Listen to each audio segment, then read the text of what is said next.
Bienvenue au Rendez-vous Tech d'Audiophile du vendredi 5 janvier 2024.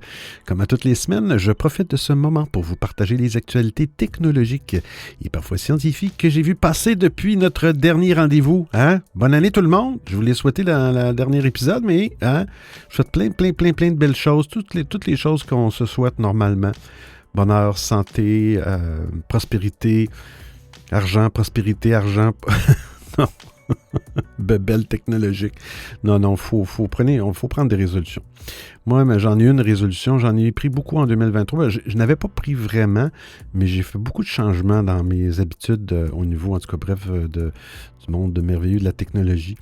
Et ça me fait grand bien. Et puis, j'en ai un, mais je ne veux pas le dire parce qu'il paraît, j'ai lu un article aujourd'hui, que 99% des personnes qui prennent des résolutions pour la nouvelle an, mais ils ne respectent pas les résolutions. Fait que ça donne pas grand-chose. Autrement dit, il ne faut pas le dire, il ne faut rien dire, il faut juste le faire, agir. Comme on dit en bon québécois, quand les bottines suivent les babines. C'est quelque chose comme ça. Alors, on commence tout de suite avec la première actualité. Bon épisode!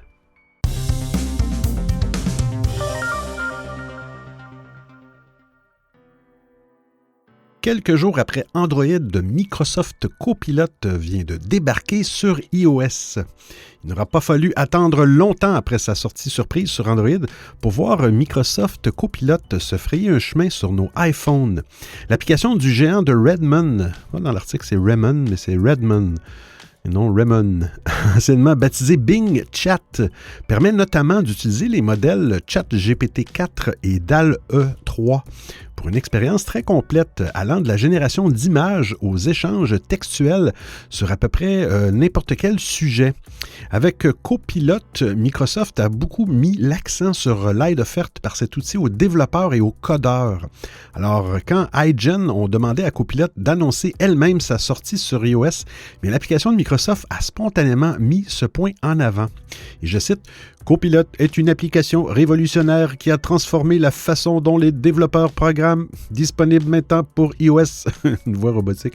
Elle offre une assistance de codage de pointe directement sur votre appareil Apple. Explique ainsi Copilot pour se décrire. Et il continue. Copilot utilise l'intelligence artificielle pour comprendre votre code et générer des suggestions de code pertinentes. Que vous soyez un développeur expérimenté ou un débutant, Copilot peut vous aider à coder plus efficacement. J'ai vu des exemples, effectivement, au niveau du codage, de la programmation. C'est un outil incroyable. Dans le détail, et pour rappel, Copilot gère de multiples langues. Il prend en charge plusieurs langages de programmation et frameworks. Parmi eux, Python, JavaScript, TypeScript ou encore Ruby, entre autres. Mais bien évidemment, l'application est loin d'être réservée aux seuls développeurs, loin de là. L'application de Microsoft, dont l'entreprise est très fière, peut servir à n'importe qui et être utilisée pour de très nombreux usages.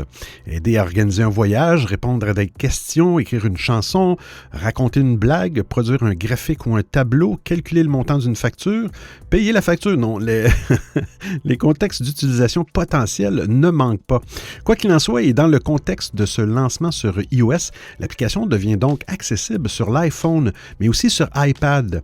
Il est par ailleurs possible de l'exploiter sur Mac, du moins si vous disposez d'un modèle équipé d'une puce Apple Silicon.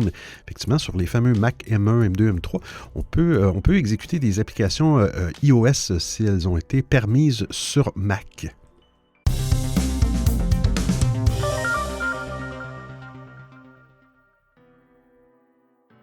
Apple va transformer le Mac en plateforme de jeux vidéo.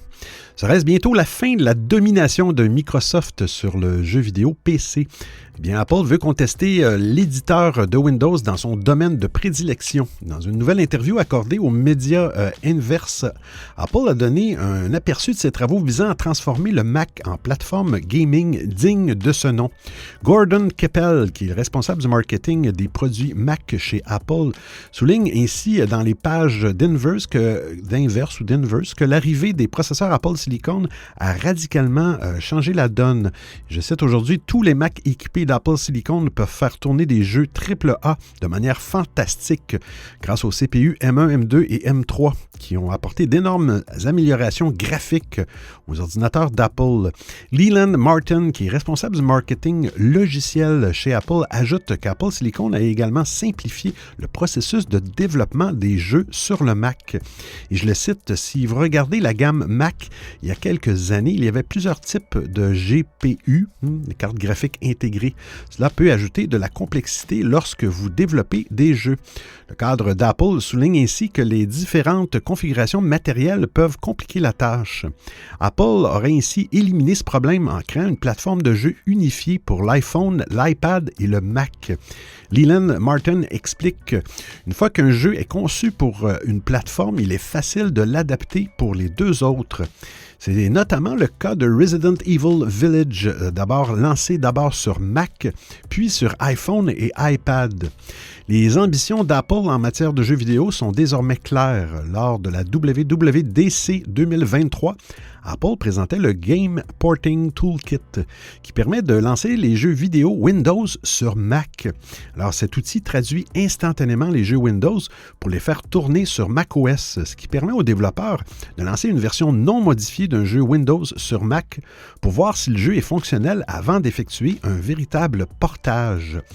Outre la partie émulation susmentionnée, cet outil a une autre utilisation, c'est le convertisseur de Shaders Metal qui aide les développeurs à convertir leur code. Les développeurs ont fait part de la grande utilité et de l'énorme gain de temps que cela leur a permis de réaliser dans le cadre de leur développement. Microsoft a du souci à se faire, d'autant plus qu'il ne serait pas très compliqué pour Apple de faire mieux. Ainsi, Windows 11 reste moins performant que Linux pour les jeux vidéo.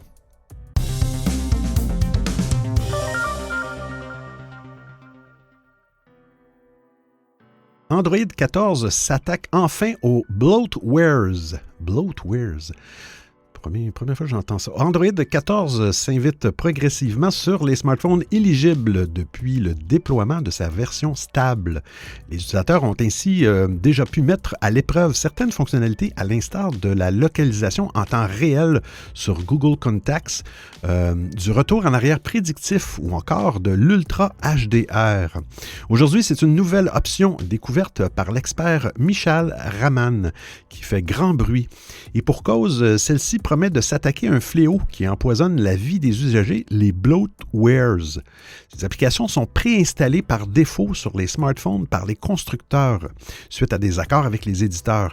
Il est souvent impossible de les désinstaller ou de les désactiver. Or, ces bloatwares prennent de l'espace de stockage, consomment des ressources système et utilisent la batterie. Alors, Google a décidé de prendre le problème à bras-le-corps. À l'avenir, Android 14 va vous permettre d'empêcher les bloatwares de consommer inutilement des ressources. Concrètement, l'application préinstallée sera automatiquement placée à l'arrêt tant que l'utilisateur ne l'aura pas ouverte manuellement. Alors, de quoi réduire considérablement l'utilisation des ressources système, par exemple la mémoire ou la batterie, comme le promet Google dans le descriptif de la fonctionnalité. Alors, Google va déployer cette fonction par défaut dans l'Android Open Source Project, base sur laquelle les fabricants travaillent pour développer leur surcouche maison, exemple Samsung, LG. Ces derniers auront toutefois le dernier mot. Ils pourraient désactiver l'option ou inscrire certains bloatwares sur une liste verte. Autrement dit, l'utilité de cette nouvelle fonctionnalité pourrait en pâtir si aucun constructeur ne joue le jeu. Dans l'attente d'une communication officielle de Google, sachez qu'il est possible d'en finir avec certains bloatwares en les désactivant. Pour ce faire, vous rendez dans les paramètres, ensuite Applications, vous sélectionnez l'application visée, puis vous cliquez sur Désactiver. Elle ne pompera désormais plus les ressources en tâche de fond. Malheureusement, certaines applications préinstallées ne peuvent pas être désactivées. Il est toutefois possible de vous en débarrasser via des moyens détournés, un petit peu croche, pas croche, mais bon, en passant par une application tierce comme Avast Cleanup, ce qui est correct, ou en routant votre smartphone.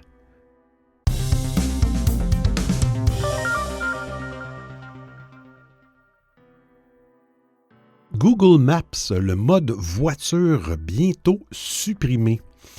Google Maps, l'allié fidèle des conducteurs, pourrait bien subir des transformations majeures, alerte le site 9to5 Google. Au cœur de l'attention se trouve le mode voiture, une fonctionnalité prisée simplifiant l'accès aux appels, messages et médias, le tout sans quitter les yeux de la route. Cependant, des indices laissent présager sa disparition en février 2024 sans explication. À la rescousse pourrait ainsi arriver l'assistant Google, prôné par Google comme remplaçant du mode de conduite. Activable par la voix ou un simple appui sur le micro, l'assistant offre la possibilité de réaliser diverses actions telles que passer un appel, envoyer un message, écouter de la musique ou encore demander des informations, le tout sans toucher l'écran.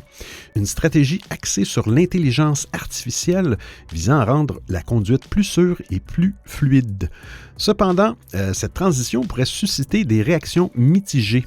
Si certains louent la simplicité et la praticité du mode de conduite, d'autres pourraient être réticents à converser avec leur téléphone ou préférer un contrôle visuel direct sur les fonctionnalités. De plus, l'assistant Google, bien que puissant, n'est pas à l'abri d'erreurs ou de malentendus dans certaines requêtes. L'avenir du mode de conduite reste dans l'absolu assez flou.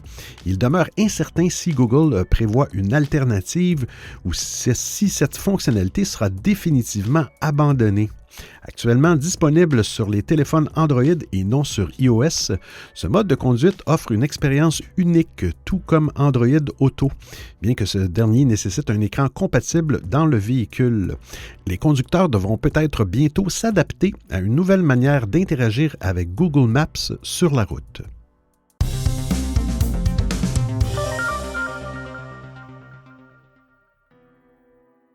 Navigation pas si privée de Google Chrome. Après avoir été accusé en 2020 de collecter les données via le mode de navigation privé de Chrome, Google aimerait tourner la page du recours collectif lancé par ses utilisateurs. Les poursuites intentées contre Google par des internautes contrariés par le mode de navigation privé de Chrome qui n'a pas complètement anonymisé leur activité semblent en voie de se régler avant le procès. William Byatt, Jason Brown et Marion Nguyen, 3 utilisateurs de Chrome, ont intenté un procès contre Google qui a mis en lumière leurs inquiétudes autour de la collection des données privées par l'entreprise dans le mode de navigation privé. Après que l'affaire a été portée devant le tribunal américain du district nord de Californie, Google a tenté de défendre sa cause pour ne pas avoir à payer jusqu'à 5 milliards de dollars en dédommagement. Ainsi, Google a précisé en 2021 que Chrome informait les utilisateurs que leurs données de navigation peuvent toujours être visibles sur n'importe quel site visité par l'utilisateur, y compris dans le mode de navigation privé. Incroyable. Une affirmation qui n'a pas convaincu la juge Yvonne Gonzalez-Rogers. En août 2023, elle a estimé que les informations fournies par Google lors de l'utilisation du mode de navigation privé n'indiquaient pas si les données seraient collectées ou non. Plus précisément, la politique de confidentialité de partage Google avec ses utilisateurs ne mentionne pas le mode de navigation privé. Google aurait aujourd'hui accepté de régler le procès. Les parties impliquées travaillent actuellement sur un accord final qui résoudrait le différend juridique. Les termes et la manière dont cette affaire sera résolue sont toujours inconnus. Il devrait être révélé autour du mois de février 2024, date à laquelle le tribunal livrera son verdict.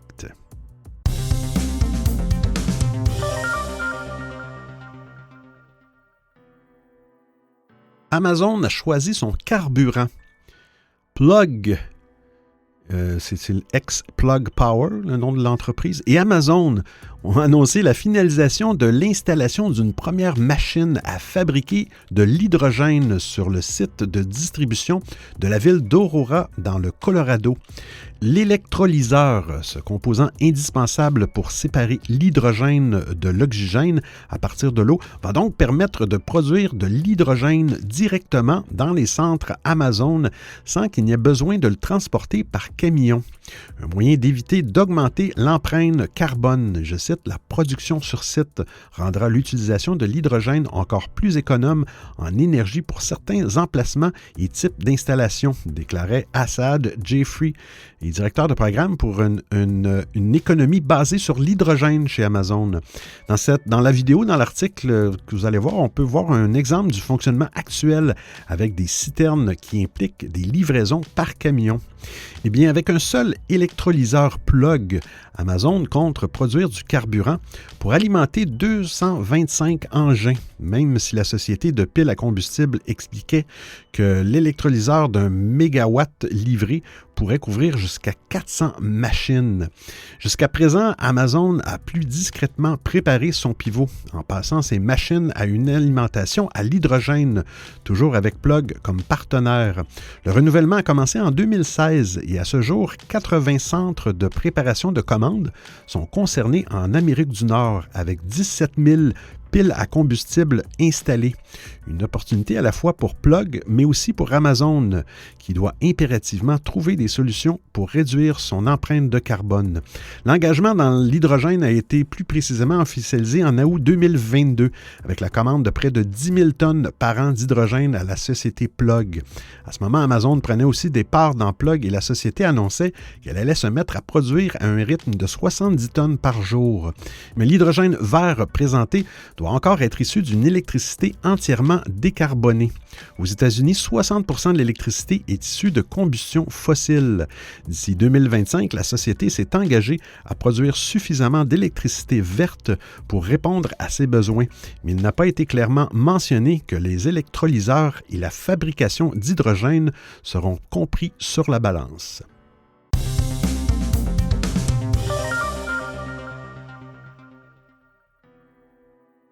Facebook a trouvé la parade pour collecter encore plus de données. Ah, M. Zuckerberg. Et son Big Bunker. Ah là là. Les autorités européennes se font toujours plus pressantes dans leur combat pour défendre la confidentialité des données des utilisateurs du vieux continent. Mais pour le groupe de Mark Zuckerberg, ce n'est pas une raison pour abandonner cette collecte lucrative. Alors, pour pouvoir continuer à obtenir ces précieuses informations, le réseau social Facebook va se doter d'une nouvelle fonction, actuellement en cours de déploiement. C'est un nouvel outil qui va prochainement arriver sur les versions d'iOS et Android de Facebook, l'historique des liens. Grâce à celui-ci, l'utilisateur pourra aisément retrouver l'ensemble des liens sur lesquels il a cliqué à partir de l'application les 30 derniers jours. Mais si la firme américaine propose cette nouveauté, ce n'est évidemment pas seulement pour rendre la navigation plus pratique. Car en proposant de garder tous les liens visités par un utilisateur, eh bien Facebook va pouvoir continuer à pister au plus près ses comportements et ses goûts afin de lui proposer des publicités ciblées. Et donc obtenir encore une fois ces données en toute légalité. La fonction va arriver petit à petit les prochaines semaines dans tous les téléphones à travers la planète.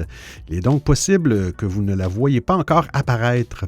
Et pour ceux qui ne veulent pas marcher dans la combine du réseau social, eh bien, il est tout à fait possible de refuser ce suivi. Je cite, « Vous pouvez choisir d'activer ou de désactiver l'historique des liens à tout moment », indique ainsi la plateforme.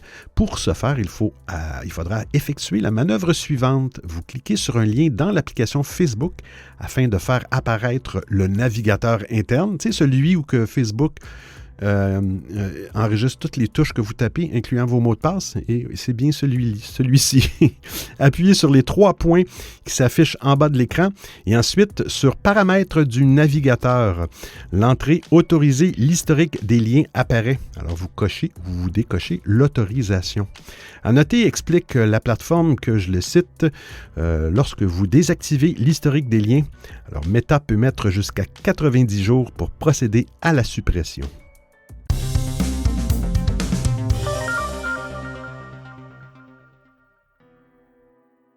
Un gros changement arrive pour les utilisateurs de WhatsApp sur Android. Lorsque vous utilisez WhatsApp sur Android, Google vous propose de stocker gratuitement et en illimité vos sauvegardes sur Google Drive. Attention, à partir de cette année, ce ne sera plus le cas. On avait parlé de ça, je pense, l'année passée. Chaque compte Google a droit à un stockage gratuit de 15 gigaoctets dans les nuages, dans le cloud, utilisable pour stocker les courriels de Gmail, les images de Google Photos ou encore les fichiers sous Google Drive. Si vous n'avez pas encore rempli ce quota gratuit, vous pourrez continuer à utiliser l'espace libre pour stocker vos fichiers, dont les sauvegardes WhatsApp. En revanche, quand cette limite sera dépassée, vous devrez acheter de l'espace de stockage supplémentaire sur Google One ou libérer de l'espace pour continuer à synchroniser les sauvegardes WhatsApp. Annoncé en novembre, ce changement s'applique déjà aux utilisateurs de la version bêta de WhatsApp pour Android. Il s'applique à tous les comptes à partir de ce début d'année. Si vous ne voulez pas que WhatsApp occupe trop de place dans votre Google Drive, eh bien la solution est simple. Vous devez régulièrement faire le ménage. En effet, comme l'explique Google, il suffit de supprimer des éléments directement depuis WhatsApp pour que ceux-ci soient aussi supprimés de la sauvegarde sur Google Drive. Sinon, vous pouvez également libérer de l'espace sur Google Drive en supprimant des photos, des courriels ou des fichiers inutiles. En tout cas, force est de constater que l'offre de stockage gratuit de Google est de moins en moins généreuse.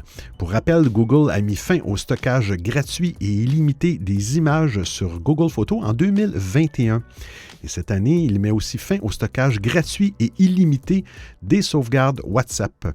Mais malgré cela, la firme met en avant le fait qu'elle reste plus généreuse qu'Apple. En effet, par rapport à iCloud sur iOS, la firme de Mountain View propose 3 fois plus d'espace de stockage gratuit dans le cloud. Vous écoutez le Rendez-vous Tech d'Audiophile. Telegram améliore l'autonomie des smartphones. Si vous êtes un grand utilisateur des appels sur Telegram, eh bien vous serez ravi d'apprendre que le service de messagerie vient d'annoncer une série d'améliorations pour cette fonctionnalité. Pour rappel, le concurrent de WhatsApp prend en charge les appels audio et vidéo ainsi que le partage d'écran depuis longtemps. Et selon celui-ci, sa dernière mise à jour permet de consommer moins d'énergie durant les appels, ce qui aura un impact sur l'autonomie des smartphones. Plus précisément, Telegram a complètement relooké l'interface de ses appels et ajouté de nouvelles animations à celle-ci. Mais ce n'est pas tout puisque, selon Telegram, ce changement esthétique permet également aux appels sur l'application de consommer moins de ressources. De ce fait, l'application devrait donc consommer moins d'énergie pendant les appels, tout en étant plus fluide sur les smartphones anciens. Outre cela, Telegram affirme qu'il a corrigé des centaines de bugs et de problèmes d'interface et a aussi amélioré la qualité des appels. En plus des appels, l'animation de l'application lors de la suppression d'un message a aussi été mise à jour. Mais le plus important est que Telegram annonce une mise à jour de sa plateforme de bots. Selon celui-ci, il s'agit même de la plus importante mise à jour de cette plateforme depuis sa création. Pour rappel, la plateforme de bots sur Telegram permet aux développeurs de proposer des sortes de mini-applications sur le service de messagerie. Je cite, « Parmi les dizaines de nouveautés, les bots peuvent désormais réagir aux messages et gérer les réactions, les citations et les liens, envoyer des réponses à d'autres échanges ou sujets et bien plus, peut-on lire dans l'annonce officielle de la mise à jour. Reste à savoir comment les développeurs vont exploiter ces nouvelles fonctionnalités pour améliorer leurs bots. Aujourd'hui, on trouve un peu de tout sur cette plateforme intégrée à Telegram, comme du stockage en ligne, du paiement ou encore des jeux. En tout cas, cette plateforme de bots fait partie des éléments qui permettent à Telegram de se démarquer de la concurrence.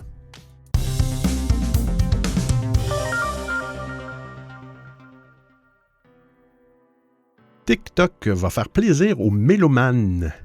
TikTok, le géant des médias sociaux, va introduire une option audio haute fidélité. Cette avancée vise à rivaliser avec les géants du streaming établis pour toucher un nouveau public toujours en quête de plus de qualité. Et TikTok, initialement connu sous le nom de Musical.ly, je ne savais pas ça, avait captivé un large public avec ses vidéos d'1 minute, rappelant le format de l'ancienne application Vine. Vine, ça n'a que de souvenirs. Malgré les critiques initiales, les utilisateurs se sont adaptés à ces formats plus longs, preuve de la flexibilité et de la résilience de la plateforme. En parallèle, l'application a récemment fait plaisir aux audiophiles en lançant une fonctionnalité qui permet d'ajouter directement des chansons de de vidéos à des playlists sur divers services de streaming comme Spotify et Amazon Music. L'annonce de TikTok concernant l'introduction prochaine d'une option d'audio sans perte a été révélée grâce à une méthode appelée Analyse APK. APK, c'est une extension de nom de fichier d'une application sur Android. Une technique qui consiste à décomposer et à examiner le code d'une application Android pour identifier des fonctionnalités potentielles avant leur lancement officiel. Dans le cas de TikTok Music, des chaînes de code spécifiques liées au streaming haute fidélité ont été découvertes dans la dernière version de l'application. Ceci suggère fortement l'ajout imminent de cette fonction. Toutefois, il est important de souligner que les fonctionnalités détectées via l'analyse APK ne sont pas toujours garanties de voir le jour. C'est un outil précieux pour anticiper les évolutions futures, mais il convient de rester prudent quant à leur confirmation officielle. Néanmoins, cette découverte indique clairement que la plateforme pourrait bientôt offrir une qualité audio supérieure à ses utilisateurs, bien que toutes les pistes musicales ne bénéficieront pas nécessairement de cette option. Il est important de rappeler que la qualité audio sans perte nécessite plus de données et bien plus en streaming. TikTok Music semble prendre cela en compte en permettant aux utilisateurs de choisir la qualité audio en fonction de leur connexion Internet. Quant à la tarification, il reste incertain si cette option sera incluse dans les plans existants ou si elle nécessitera un abonnement premium distinct.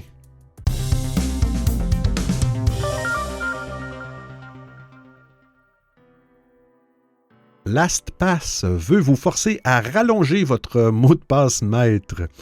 LastPass va demander à ses utilisateurs d'apporter quelques modifications sur leur compte.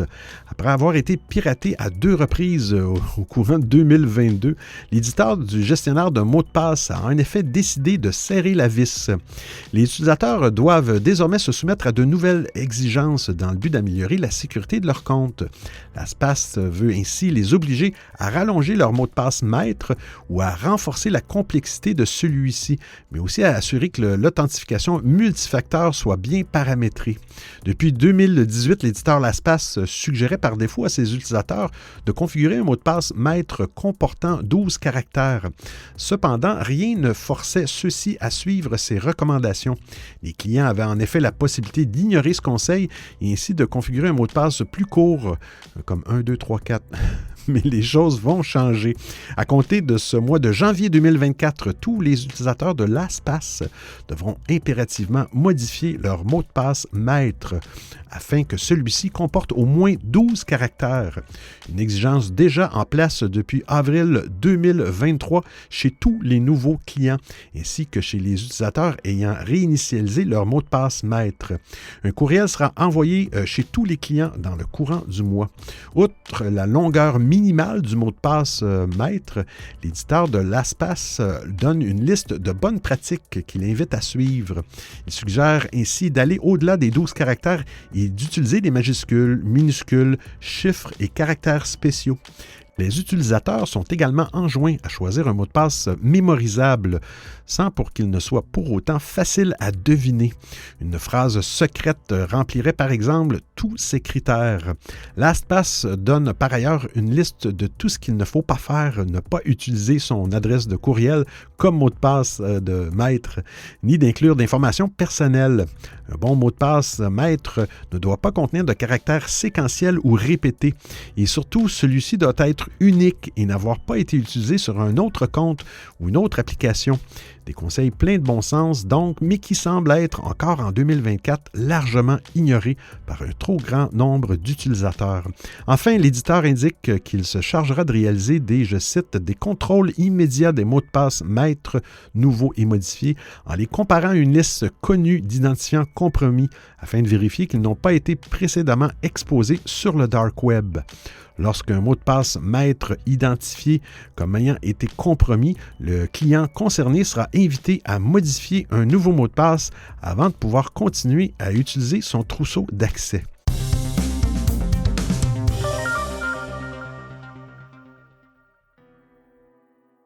SpaceX et Elon Musk licencient illégalement des employés.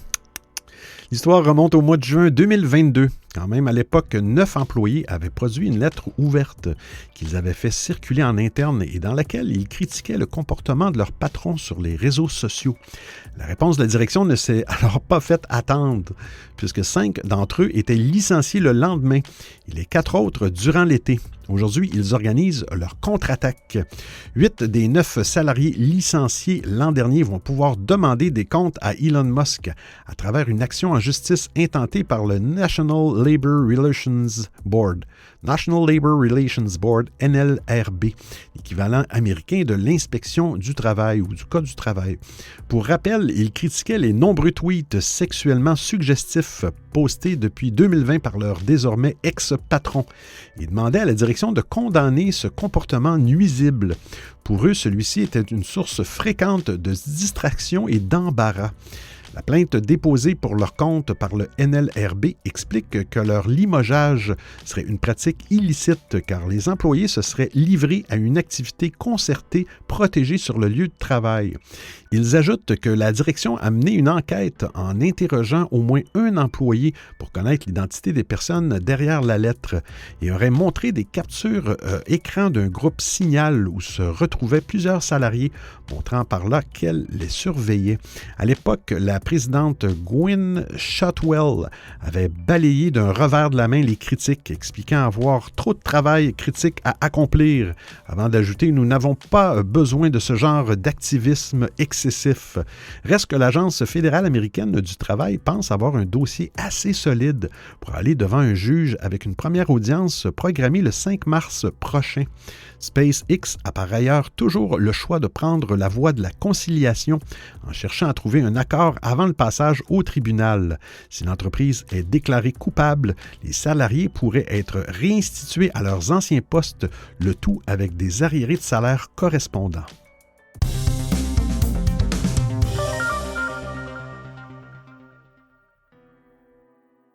SpaceX lance des satellites qui offriront une connexion sur smartphone. Le géant de l'Internet par satellite avait expliqué l'an dernier vouloir étendre son activité afin de pouvoir assurer la connexion entre les téléphones intelligents, les smartphones. Ce service baptisé Direct to Cell pourrait ainsi potentiellement permettre à l'avenir de passer directement un coup de fil à partir de n'importe quel point sur la planète.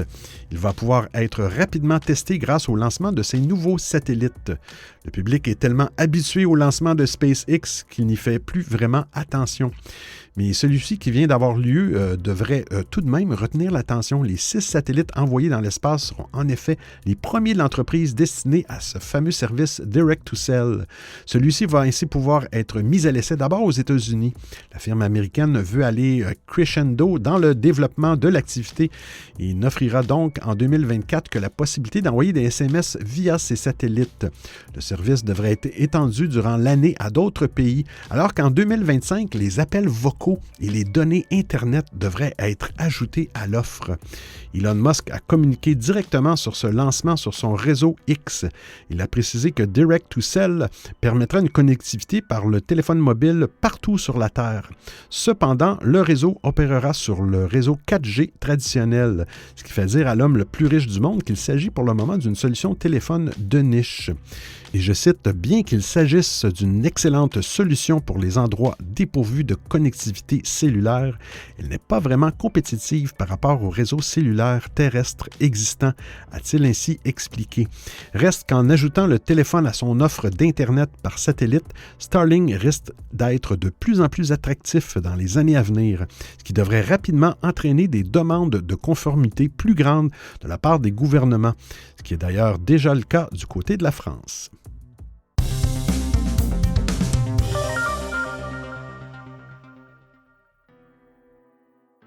Un juge fédéral rejette la plainte de X contre la loi californienne. Comme il l'a promis, Elon Musk essaie de faire de la plateforme de micro-blogging un bastion ultime pour la liberté d'expression. Une stratégie qui n'est pas conforme à la loi AB 587 de l'État de Californie qui oblige les plateformes sociales à rendre publique leur politique de modération de contenu. Une disposition qui ne plaît pas aux aspirations libertariennes de Musk, qui a brandi brandit le premier amendement de la Constitution américaine pour juger illégale la loi californienne. X estime notamment qu'il s'agit d'une réglementation visant uniquement à censurer les contenus jugés problématiques par l'État californien. La plateforme a notamment évoqué la désinformation, les théories du complot ou de l'extrémisme. Un réquisitoire qui n'a pas convaincu le juge William Shubb du tribunal de district de Californie. Celui-ci a rejeté la plainte de X et a indiqué que la loi ne demandait nullement aux entreprises concernées de modifier ou de supprimer leur contenu. Leur demande uniquement de les signaler afin d'apporter un éclairage supplémentaire aux utilisateurs.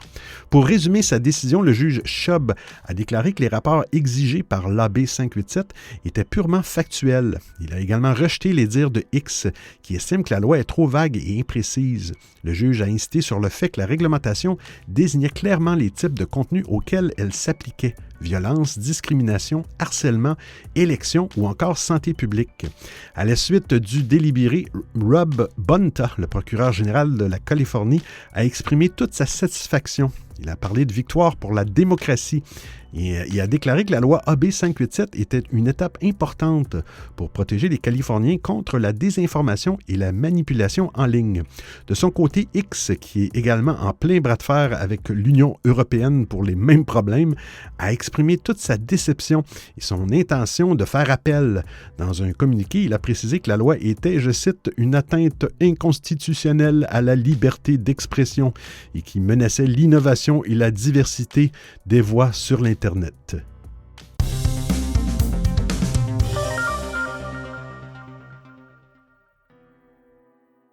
OpenAI et Microsoft visés par une plainte du New York Times.